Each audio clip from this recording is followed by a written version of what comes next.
Hey. Hi, Abel. Hey, guys. I'm going to personally attack everybody's emotions tonight. Just kidding. How is everybody? I'm going to wait a few minutes before I start. I'm jumping on a little late this afternoon. Hi, guys. Thanks for jumping in. Seems my internet and stuff is kind of weird today, so I'm going to share to who I can. There's some weird stuff going down on it. You got to leave early. We're talking about our inner critic, so it could get really interesting. So good. So I'll start here in a few minutes. I went ahead and shared it to everybody to come on in. We're going to talk about our inner critic today. So if you struggle with self-love, self-compassion, anything like that, it's a good place for you to be tonight. So that's what we're going to talk about, and I'm going to start here directly. I'm not going to wait too long, and it won't be too terribly long of a class, but it is, I say that, usually I'm not on for more than an hour, but all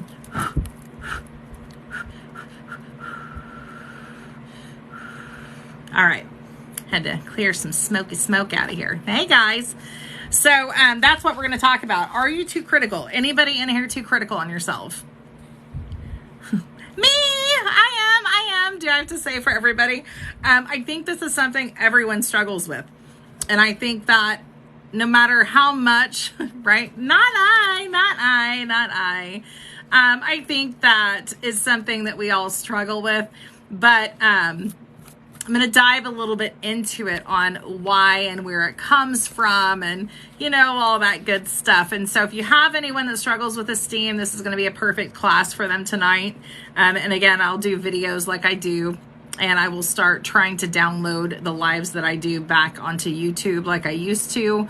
That way, if you're not in class, you can rewatch it if you prefer to. But tonight we're going to talk about the inner critic. So I'm just going to go ahead and get started. And then if you guys have people or are normal people or anything like that you want to share, feel free. I appreciate the support. All right, if you're over in Blend Your Spirit, there's a couple of documents that I posted within. I'm going to go over 7 different inner critics, but first I'm going to go over exactly what it is. So you'll definitely, if you're over there in Blend Your Spirit, if you're not in it and you want to join, it's in the link in my bio. It's just a private group over on Facebook. So what is the inner critic? Your inner critic is simply part of you that needs more self-love.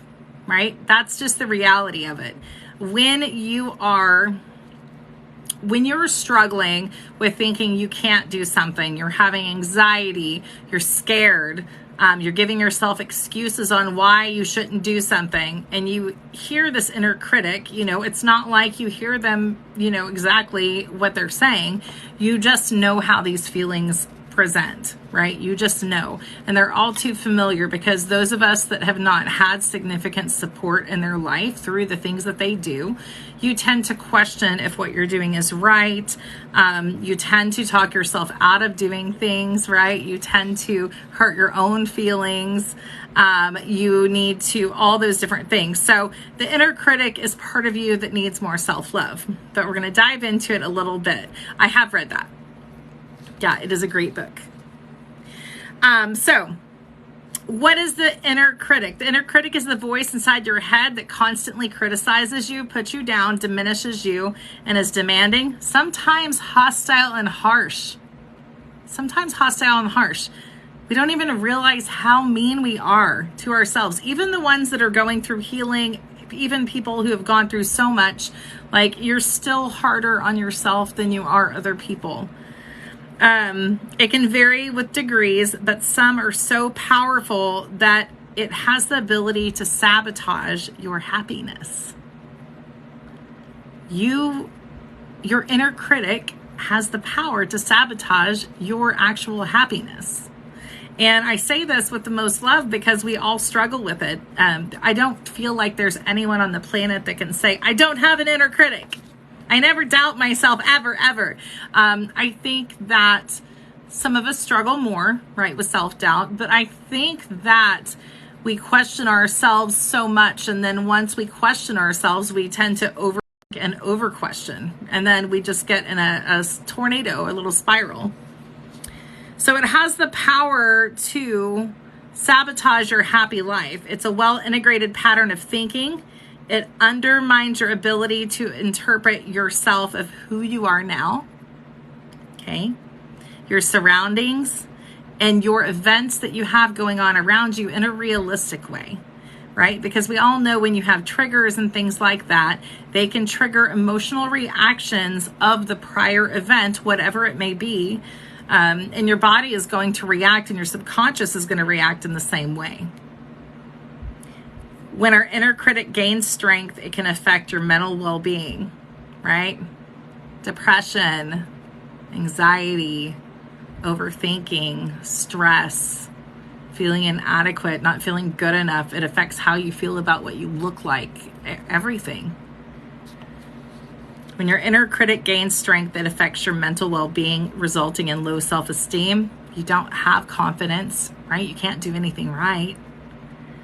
And negative evaluations of yourself. You start seeing yourself as this person. I can't do that because, right? I used to be queen of excuses, like, or physically have or look like, or if it's feeling inadequate around the people around you. We all talk ourselves out of all of this.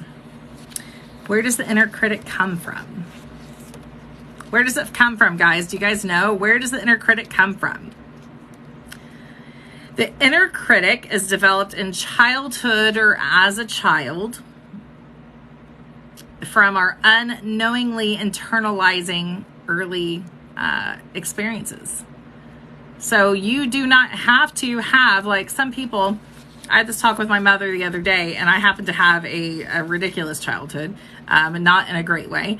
But I was talking to my mom the other day, and I was talking her through something, and she said, well, thanks to grandma and something like that. And I was like, no, we're all part of our children's shadow work, or all a part of it, right? Because you're not the same person as you were with the first kid, as you are with the second kid, or whatever.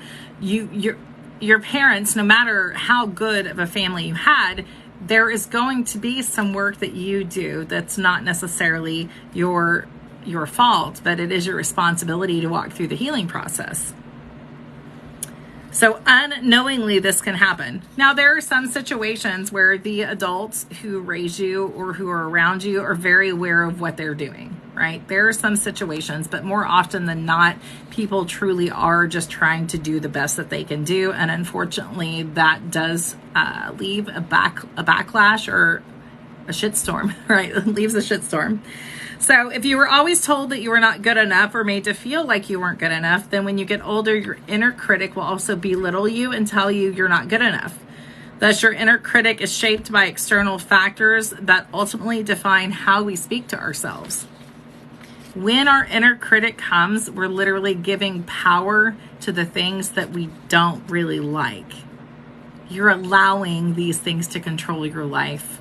You're allowing these things to talk you out of things that you want to do or that you're called to do. You're allowing the things that you're running from the most to make decisions in your life. I need you to understand that. Because from my perspective, if I give in to those thoughts without counteracting and I just don't do something, or I get frozen and paralysis because I don't want to move forward, I'm literally giving the things I'm trying to heal from power over my life once again. Okay, if you're ready to break free from those things in your past, you have to recognize how much power you still give it, right? And that's really mind-blowing, because whether it be a prior relationship, your childhood trauma, whatever it may be, when you start realizing how much power you still give it in your own life. Hey, girly, I just started. So you literally give that power away, okay? So here's some signs that you're too self-critical. You ready for your checklist? Are you a perfectionist? Are you terrified or scared of failing? Bye, Rebel. Have a good night. Are you overly responsible? You take responsibility for things that no one really ever gave you responsibility for, but you take that on your shoulders. I'm the oldest sibling. I did that all the time. Do you crave control over your life? Is your self-talk negative? Do you have low self-esteem? Do you doubt yourself constantly?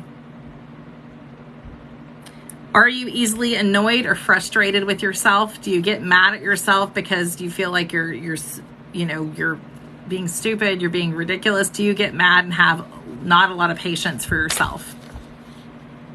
Do you feel undesirable? Do you feel like no one would want you? Not as a friend, not as a lover, not as a mom, a dad, a wife. Do you feel undesirable? A lot of people feel undesirable, and then they end up settling for something that's exactly what they're trying to get away from. Are you insecure about your body, right? Do you have body dysmorphia? And it is so common, guys. It is such a common thing. Are you insecure about what you look like? Are you insecure about decisions that you make? Are you confident in decisions that you make, right? Do you often avoid expressing your own opinion because you know if you express your own opinion that someone is going to possibly love you differently because you express your opinion all your life, right? Yeah, all our lives. We get stuck in the avoid expressing our own opinion or feeling like we can say this is wrong, I don't like it, or putting a boundary up because you're scared that someone is going to love you differently because you make a boundary. And sometimes they do. But that doesn't mean you shouldn't make boundaries, right? Some people think that you end up being the biggest bitch or so mean and hateful. How are you that way? Because you put up a boundary. Okay? So self-compassion is really recognizing what it is to be human and what your basic needs are.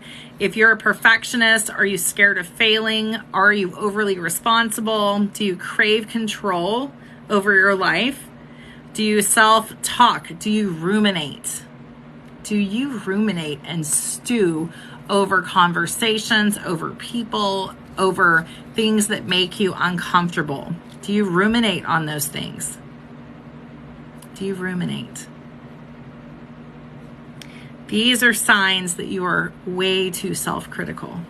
Way too self-critical. But without knowing that you're self-critical, right? A lot of times we go through our life and no one's going to say, hey, stop being so self-critical. People aren't going to say that. Because then if they say that, you're going to be like, oh my gosh, they don't like me, right? So people do not feel okay with saying, hey, I'm so self-critical, right?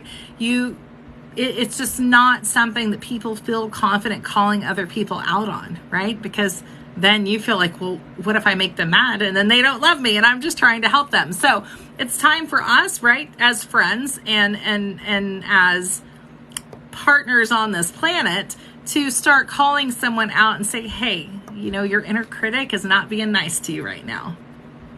Hey, how are you? I know my phone shut down, so I got here just a little bit after 6. But I am going to download this and post it over on YouTube. I've had several people ask me to start posting these. Oh, thank you. Boop. All right, so 7 inner critics. So now you guys know, are you too self-critical? Are you guys too self-critical? What do you think? Do you think yes? Do you think no? What do you think? I think it's a struggle across humanity. Oh, thank you for the gift. I appreciate you. I think across the board to humanity, like right now, we question everything. Everything's so scary and weird and all those different things. And so, yes, right? Ah, thank you. You too. You too. Thank you. So here's the 7 inner critics. See which one of these resonate. I really, really love this, and I will definitely get this onto Blend Your Spirit for you guys. I started some of the things for you so they're within the group, and if you're new in here and you want to join just a little community that is just basically about helping each other become the best version of themselves, it's Blend Your Spirit, and it's on Facebook, and the link is in my bio. 7 inner critics. So there are several different types of inner critics that try to manipulate our behavior. You may identify with more than just one. It's completely subjective. I'm not telling you which one you have, but I promise you, you're going to be like, oh, hell, right? All right. The first one is this, the perfectionist. The perfectionist is number 1. Sets high, unobtainable standards. That's self-sabotage in itself, right? But you set high, unattainable standards. You want everything to be perfect. You have difficulty saying something is complete and letting go. Let me reread this. You have difficulty saying something is complete and letting it go out to represent your best work. You will never do it right. You don't feel like you'll ever get it right. I can't do this right. I just can't. I can't. That's you. And none of these are right or wrong, and I don't want anyone to feel bad about any of them. This is an internal struggle that we all have in some way or another. Okay, that is the perfectionist. If you set such high goals and then you fail, and then you're like, see, I knew I couldn't do it. It's like you're manifesting that exact thing into existence. Okay, the next one, number 2, is the underminer. That's me. Yep. The underminer. You undermine your self-confidence and abilities. You stay small and you don't like to take risk. You attack your self-worth. That way you don't take chances where you could be hurt or rejected. You also say things like you're worthless and you really don't need to be here. Things similar, okay? Do you undermine your own self-confidence and you don't take risk? You don't want to take up space. I have been that person so long to where I can finally say, like in the past couple months, just with me wanting to truly help others, I'm like, I'm ready to take up space. I don't know how or where or even why, honestly, but I know I'm ready, right? I want to go and help people. Hey, how are you? Thanks for joining. So the underminer, you have the perfectionist and you have the underminer. Okay, you undermine, you attack your self-worth. That way you don't take chances because you're going to get hurt. I appreciate you. All right, the guilt tripper. I know a couple of guilt trippers. This one's so juicy, so good. The guilt tripper. They criticizes you for past wrongdoings, like you really don't deserve this. Do you think you deserve this? Because look what you did. You hurt that person. You did this. You did that. The guilt tripper. Criticize for past wrongdoings. It's stuck in the past and unable to forgive yourself. Tries to protect you from repeating mistakes. That is why it guilt trips you. So you don't do it again because it might end up the same way. You're going to regret this for the rest of your life if you do this. That's the guilt tripper. You don't deserve it. You don't. Look at all the things you did. Look at the things you did before you knew better. The guilt tripper. That's number 3. Number 4 is the molder. The molder. Get in that box. The molder tries to get you into a particular shape or standard. This is what you have to do to do this. This is the only way that you can do this. You fear of showing your true self will lead to rejection and abandonment. So you know that you need to stay right here in this box. You have to stay right here in this box because if you step out, kitty, and you step out and someone sees you, they might think that you can't do that. They might not like you. You don't ever say, but they might love you. They might invite you to do things. Fear of showing your true self will lead to rejection and abandonment. So you try to mold yourself into this box, the exact box that we're trying to get you to step out of. The molder wants you to be liked and admired and protect yourself from being abandoned, shamed, and rejected. For everybody that is struggling to step out of your box, this is it. This is it. I know a lot of people like that. The same box that you're trying to escape from is the one that you're building to keep yourself in. I know a lot of people on the next one. A lot of people, this one is the destroyer. This is 1, 2, 3, 4, 5. This is number 5. Number 5. This is the classic telltale. You're destroying anything that could be positive, and you don't even know that you're doing it because you could say random things. You truly don't feel like you're worth it. You don't feel valuable. So you destroy, right? I don't feel like I'm good enough. I don't feel. You attack your self-worth. You attack your self-worth. And what I hate about self-worth, hey, yeah. What is crazy about self-worth is we think we get to dictate what other people think about us. We think that we get to dictate if we're valuable or not, and you actually don't get to. I wish sometimes I could, but we don't get that option, right? So if you're this destroyer, the destroyer, if your inner critic is the destroyer, you attack your self-worth. That way you build up this good game that you're just not worth it, right?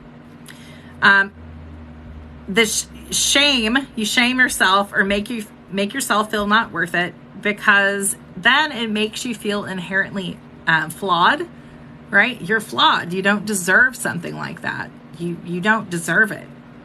You can't do that. You don't deserve it. Look at all the things that you've done. You don't deserve it. When you do, even if you have done bad things, you still deserve it, right? The other one is it makes you believe that you shouldn't exist, right? You're the destroyer. You look for every single moment, and you actually don't do it subconsciously at all. That is what is so crazy about our subconscious. And that's why I feel like it's so important to have spiritual people in your life, not religion per se, but spiritual people or energy readers that can help you see things a little differently. Because you destroy your self-worth because of things you've done in the past. You don't feel like you deserve the great and beautiful things that are in front of you. And so you subconsciously, not always consciously, because you don't feel worth it, you push those things away.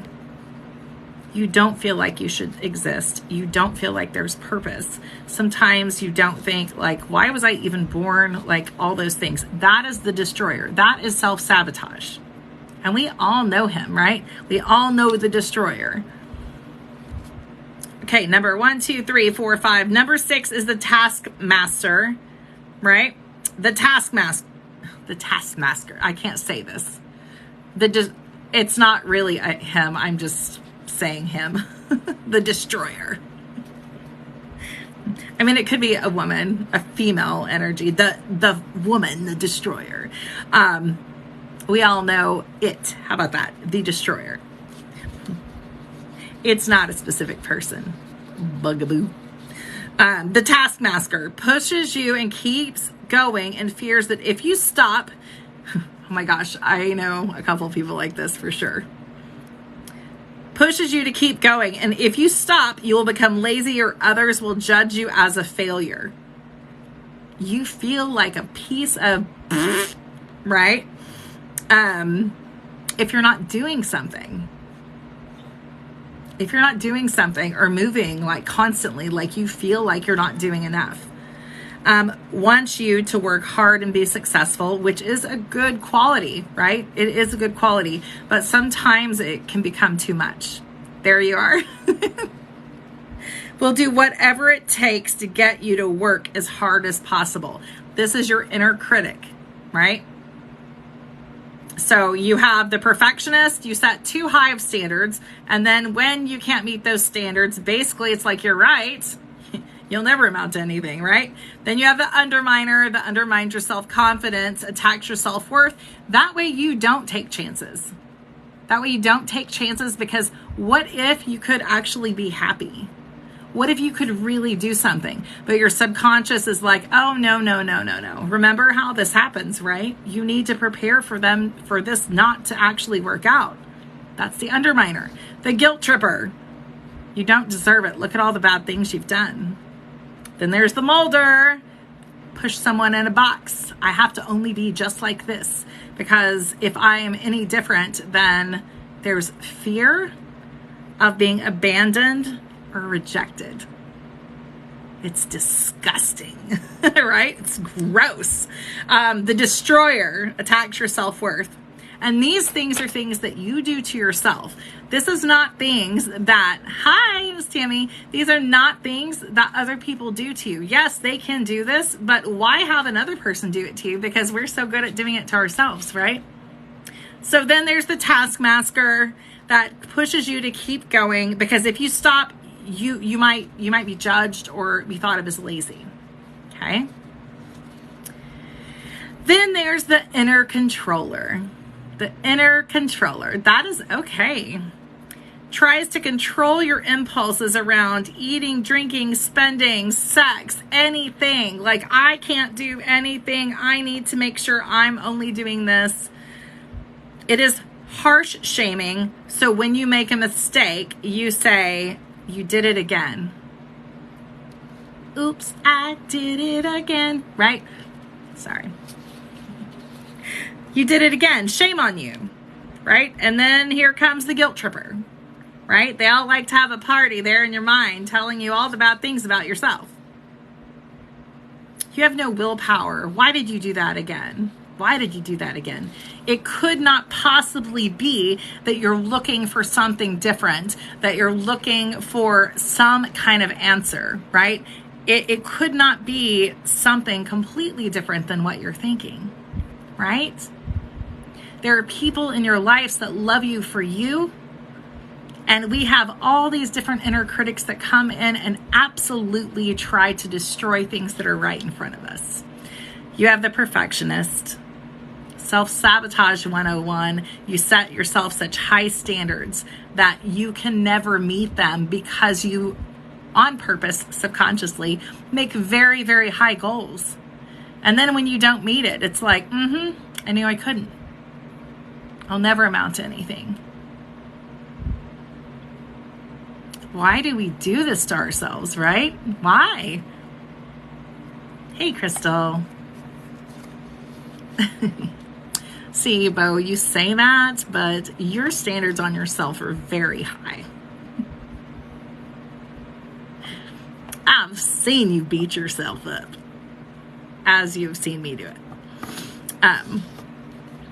So which one of these are you guys? Are you the perfectionist, the underminer, the guilt tripper, the molder, the destroyer, the taskmaster, or the inner controller? Do any of these resonate with you? I know that they resonate. They resonate with a lot of y'all. I can't. They resonate. All of them, taskmaster and inner controller. All of them.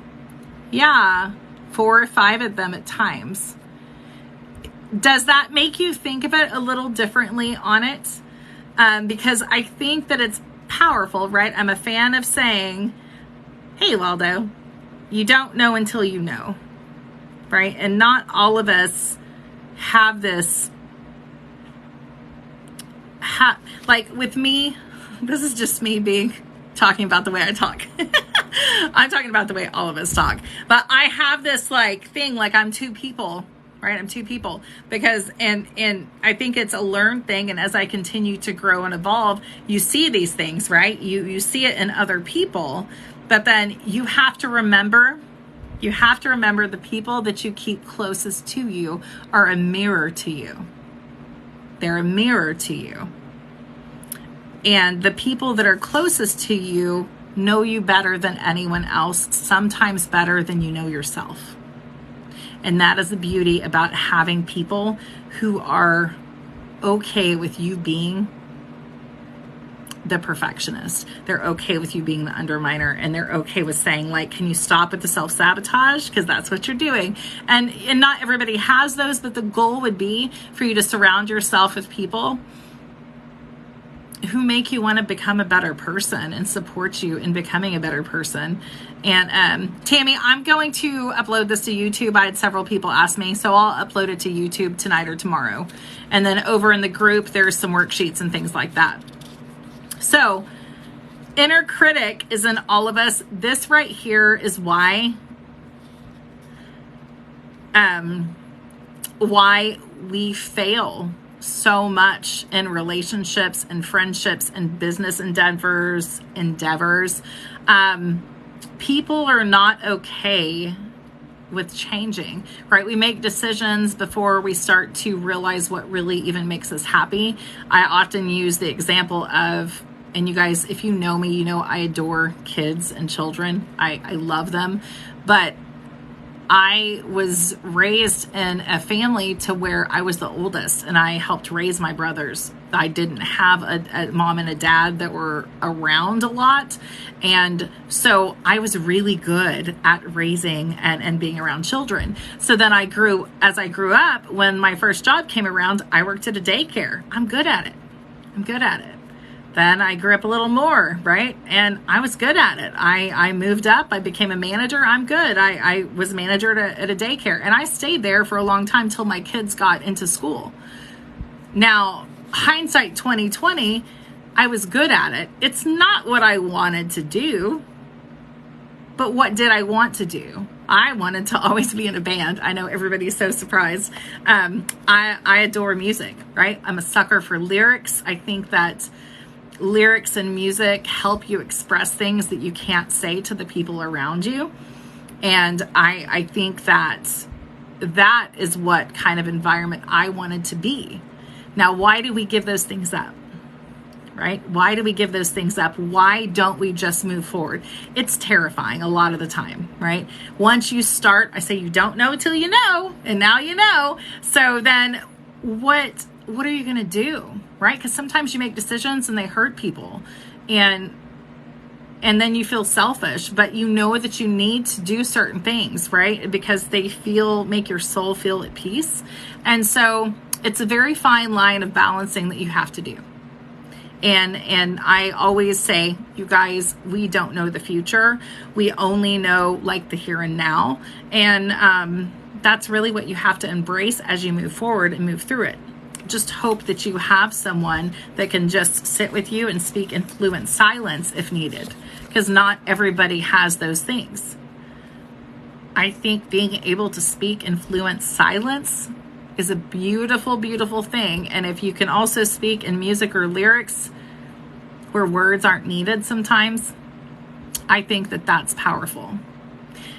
And when you're perfectionist, the underminer, the guilt tripper, the molder, the destroyer, the taskmaster, and the inner controller come out to play, you have to look internal or go to a friend that knows you better than anyone else. Okay? Trust a little bit, open up a little bit. Now, when you start to open up and you've been hurt before, whether that be from family, boyfriends, girlfriends, spouses, I know, Bo, I want someone to play guitar with me under the stars. Anybody want to do that with me? Anybody? My favorite thing in the whole world. You don't know until you know. What if you don't really have anyone? So Enigma, this is what I would say in those situations. If you don't have anyone, think about if you really don't have anyone, because chances are you have more people than you suspect that you have, and you may not have one in person, but you will have some people that you know that you can trust. Everybody has someone. And if they don't, then that means there is something coming about for you to where you will. The trick is, this is the trick. Can you make yourself vulnerable to open up for it? because hands down, making yourself vulnerable and being real with yourself is really, really difficult. Arthritis let you play guitar. I tried. Well, Averon, I need someone to take me out under the stars and play guitar. But if you don't have anyone, like I said, one, I would really ask yourself, do you actually have someone? Okay. And they don't have to be in person, though. In person, especially if you're like myself, I love like in-person energy, right? I love it. It's delicious. But the thing is for people who say, I don't have anybody, like I had a conversation with a friend the other day and I was like, I have nobody that catches me when I fall. Because this bitch doesn't fall. I don't fall very often. But when I do, it's really, really hard. And I don't have anybody. And I say I don't have anybody that's right here, right here all the time.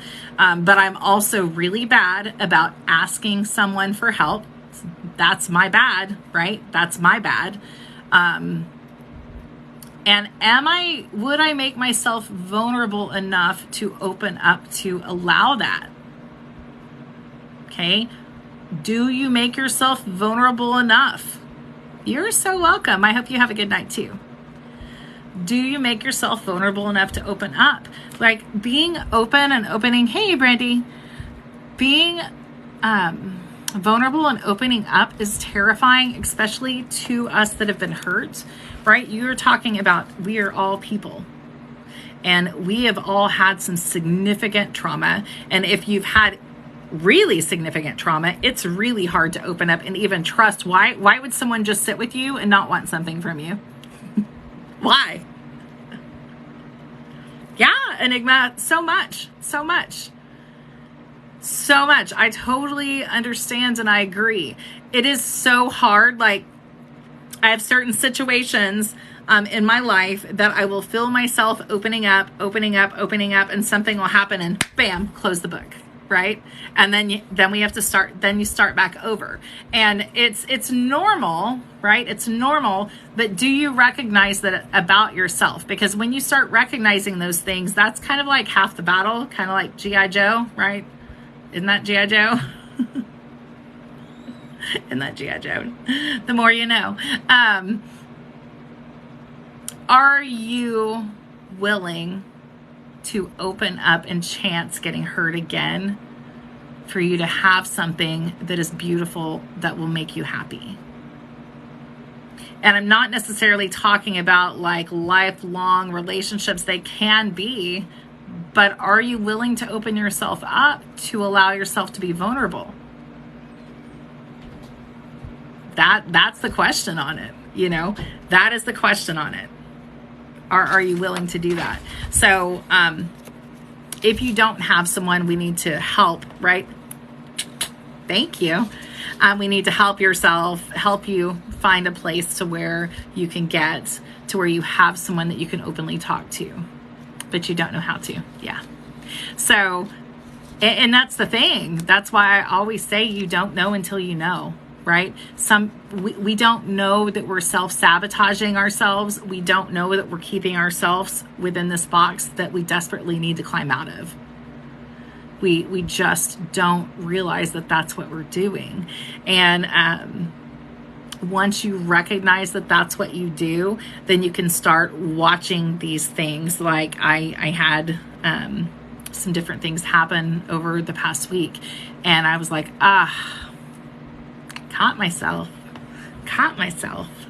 And I'm not perfect by any means. I am not. I mess up all day, every day. But I am open to someone saying you've made a mistake or you're wrong, or talking to me about it. And I think that I'm at a place where I'm willing to be more vulnerable to open up to certain people in certain circumstances. Right? Because there's always the person that everybody knows, but then there's a little bit deeper person. I'm not even going to play, maybe a hell of a lot deeper, way deeper, like way go down the spiral of deep. Like I am a very deep person when it comes to a lot of things. And if I ask you how you're doing and you say I'm fine, and I can say bullshit, I know you're not. I like real talk. I don't necessarily thrive on superficial things, right? Because you don't know until you know. You don't know until you know. So, I'm going to ask a couple of questions. I won't be on too terribly long for you guys, but I do want you guys to, let me find my next page here. Okay. Inner critic versus inner coach. And 8 ways real quick to stop being a self-critic. This is not going to happen overnight, guys. I feel like I'm pretty open to stuff, and there are times that I straight up self-sabotage, and this is normal things. We're human. I mean, I'd like to think that the aliens are going to come get me one day, but the reality is this meat suit, whatever it is my human body. And so I'm here, and we make mistakes all day long, and we self-sabotage all day long. And we're terrified to make decisions that will hurt other people, that will make us happy, because we're human. So, all right. So, inner critic versus inner coach. Your inner critic sounds like critical and cautious, focuses only on the negative, emotional and judgmental, unfriendly and mean, depressing, destructive thoughts, focuses on problems. Your inner coach, your inner kitty, needs to sound like this, okay? Your inner kitty needs to be, your inner coach needs to be supportive and encouraging. You need to give yourself compassion that you give other people. Hope and focus on possibilities. You're objective and open. You look towards the future rather than focusing on the past. Hello. How are you, Mike? You're friendly and neutral. Provides energy, rest, and relief. Did you know that the role of your inner critic is this? The role of your inner critic is to help protect you from threats. It consistently holds you back by reminding you of your biggest fears, reminding you of things that could potentially hurt you, disappointments from your past, limiting beliefs about your future. That is the role of your inner critic. I'm glad you're doing better. I'm glad you are. That is the role of your inner critic. The role of your inner coach, right? Once you know, you know.